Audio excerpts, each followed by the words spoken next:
আসসালামু আলাইকুম everyone. Culinary art by সানজুর আজকের আয়োজনে আপনাদেরকে ওয়েলকাম জানাচ্ছি। আজকে আমি আপনাদের অসম্ভব মজার একটি চকলেট কেকের ডেকোরেশন শেয়ার করব। এটি আমার ডেলিভারি দেওয়া কেক ছিল, তাই আমি চেষ্টা করেছি আপনাদের সঙ্গে ডেকোরেশনটা শেয়ার করতে। শুরু থেকে শেষ পর্যন্ত আমার সাথেই থাকবেন। আমি এখানে ফার্স্টে কেকের বেস তৈরি করে নিয়েছি। দেখুন কতটা পরিমাণ স্পঞ্জি এবং ফ্লাফি হয়েছে এবং কতটা পরিমাণ সফট হয়েছে। এই কেকের রেসিপিটা আমার চ্যানেলে রয়েছে, আমি আপনাদের সুবিধার জন্য লিংক ডেসক্রিপশন বক্সে দিয়ে দিব। এবার আমি কেকটাকে দুইটা ভাগে কাট করে নিচ্ছি।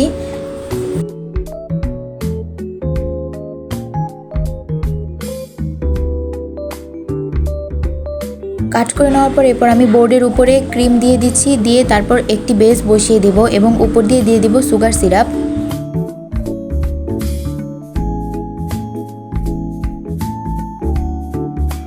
এবার আমি গার্নাশ দিয়ে দিব। এখানে আমি ব্লু কালারের হোয়াইট গার্নাশটা ইউজ করেছি।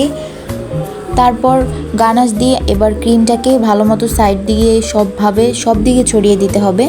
এই কাজটা খুব ধৈর্যের সাথে করতে হবে।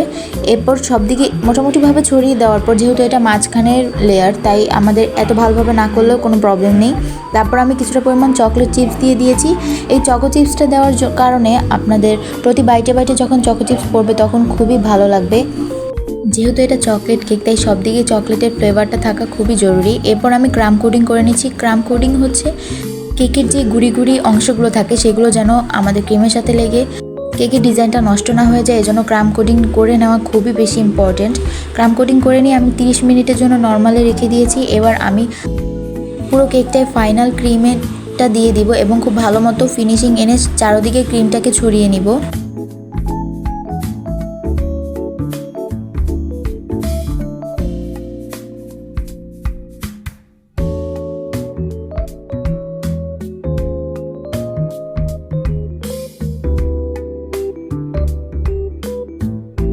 কিছুটা পরিমাণ ফিনিশিং আনার পর এবার একটি স্ক্র্যাপার দিয়ে সাইড দিয়ে ফিনিশিং নিয়ে আসছি। স্ক্র্যাপার দিয়ে করলে কাজটা খুবই ইজি হয়ে যায় এবং খুব সহজে ফিনিশিংটা চলে আসে।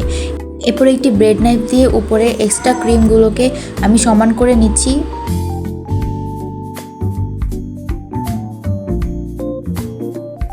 এরপর আমি গানাশ দিয়ে সাইড দিয়ে সুন্দর মতো ড্রিপিংগুলো করে নিব এবং উপরেও গানাশ দিয়ে দিব। সাইড দিয়ে ড্রিপিংগুলো করা শেষ এবং উপরে গানাশ দিয়ে আমি একটু ঢেউ ঢেউ টাইপের ডিজাইন করে দিয়েছি, এতে কেকটা অনেক বেশি সুন্দর লাগে। এরপর আমি একটি নোজেলের সাহায্যে সাইড দিয়ে ডিজাইন করে নিচ্ছি। আপনারা ভালো মতো দেখুন, দেখলেই আপনারা বুঝতে পারবেন কিভাবে করতে হবে। এখানে আমি 1M নোজেল ইউজ করেছি। এরপর আমি কিছুটা টপার তৈরি করে নিয়েছি। আমি ব্লু কালার এবং হোয়াইট কালার টপার তৈরি করেছি, সেই টপারগুলোও দিয়ে দিচ্ছি। এরপর আমি সুগার বল দিয়ে দিব। সুগার বল দিলে কেকের ডিজাইনটা আরও অনেক বেশি সুন্দর আসে এবং দেখতেও অনেক আকর্ষণীয় লাগে। আমি সাইড দিয়েও কিছু টপার দিয়ে দিচ্ছি। ডেকোরেশনটা আপনাদের কাছে কেমন লেগেছে আমাকে অবশ্যই কমেন্ট করে জানাবেন এবং আপনাদের যদি কেকের প্রয়োজন হয় আমাকে ইনবক্স করতে পারেন। আমি আপনাদেরকে লিংক ডিসক্রিপশন বক্সে দিয়ে দিব, আপনারা যেয়ে চেক করে আসতে পারেন এবং আমার পেজটিকে একটি ফলো দিয়ে দিবেন। এবং যারা আমার চ্যানেলটি সাবস্ক্রাইব করেননি তারা প্লিজ আমার চ্যানেলটিকে সাবস্ক্রাইব করে দিবেন। তো আপনারা সবাই ভালো থাকবেন। আজ বিদায় নিচ্ছি। আল্লাহ হাফিজ।